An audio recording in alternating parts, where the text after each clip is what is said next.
Hi hello மக்களே! இன்றைக்கி அமாவாசை வேலை காலையிலே ஸ்டார்ட் பண்ணியாச்சுங்க. காலையிலே வீடெல்லாம் தொடச்சிட்டு, நேற்று செவ்வாய்க்கிழமைங்கிறதுனால வீடு துடைக்கல, விளக்கு தட்டு தேய்க்கல, எதுவும் பண்ணலை.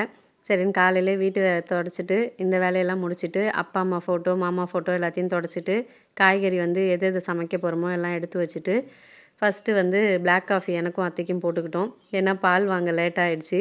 அதனால் இதுக்கு மேலே எனர்ஜி இருக்காதுன்னு பிளாக் காஃபியை போட்டு குடிச்சிட்டு, அதுக்கப்புறம் வேலையை ஸ்டார்ட் பண்ணோம். வடைக்கு வந்து ஊற வச்சுட்டு அதுக்கப்புறம் தான் வேலையை பார்க்க போனேன். மேடமும் ஏந்திச்சி வந்துட்டாங்க. அப்புறம் அவங்க வேலையெல்லாம் முடிச்சுட்டு கடகடன்னு சமைக்க ஆரம்பித்தாச்சுங்க. இன்றைக்கி மின்னல் வேகத்தில் சமையல் ஆயிருக்கு. சாம்பார் வச்சுட்டு, கூட்டு வச்சுட்டு, வடை பாயசம், பொரியல், அப்புறம் வந்து வறுவல், வாழைக்காய் வறுவல் எல்லாம் பண்ணிவிட்டு, ஏன்னா பசங்களுக்கு வந்து லஞ்ச் கொடுத்து அனுப்பணும். 11:30க்கெலாம் சமைச்சு முடித்தா தான் அதுக்கப்புறம் வந்து படைச்சிட்டு ஸ்கூலுக்கு எடுத்துகிட்டு போக முடியும். இன்றைய ஸ்பெஷல் வந்து மாங்காய் பச்சடி செஞ்சோம். எப்போதும் வந்து ஆடி அமாவாசைக்கு நம்ம வடை பாயசம் செய்வோம். ஆனால் அதுதான் செய்யணுமான்னு கேட்டால் அப்படி கிடையாது. நீங்கள் வெறும் சாம்பார் ரசம் வச்சு கூட சாமி கும்பிட்டுட்டு, முக்கியமாக வந்து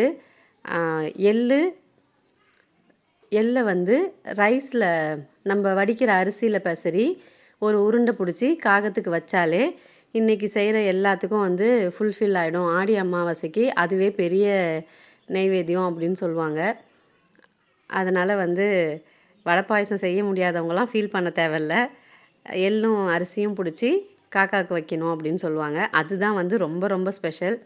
அப்புறம் சமையல் வேலையெல்லாம் முடிச்சுட்டு அத்தையும் நானும் சேர்ந்து வந்து படைக்கிறதுக்கு எல்லாம் ரெடி பண்ணிகிட்ருந்தோம். ஃபோட்டோலாம் தொடச்சிட்டு அழகாக மஞ்சள் குங்குமம் எல்லாம் வச்சு அத்தை சாம்பிராணி காட்டுறாங்க. ஏன்னா வந்து என் ஹஸ்பண்ட் மதியம் வரல. அதனால் அத்தையை போட சொல்லிவிட்டு பசங்களுக்கு 12:15க்கெலாம் போய் உள்ளே வச்சிடணும் லஞ்ச் பேக்கை. இல்லைனா மேடம் அழுவ ஆரம்பிச்சிருவாங்க. பசங்க கூட கொஞ்சம் வெயிட் பண்ணுவானுங்க. இனியா காக்க மாட்டா.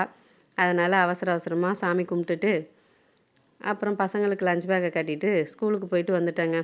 பிடிச்சிருந்தா லைக் பண்ணிவிடுங்க, ஷேர் பண்ணிவிடுங்க, சப்ஸ்கிரைப் பண்ணிவிடுங்க.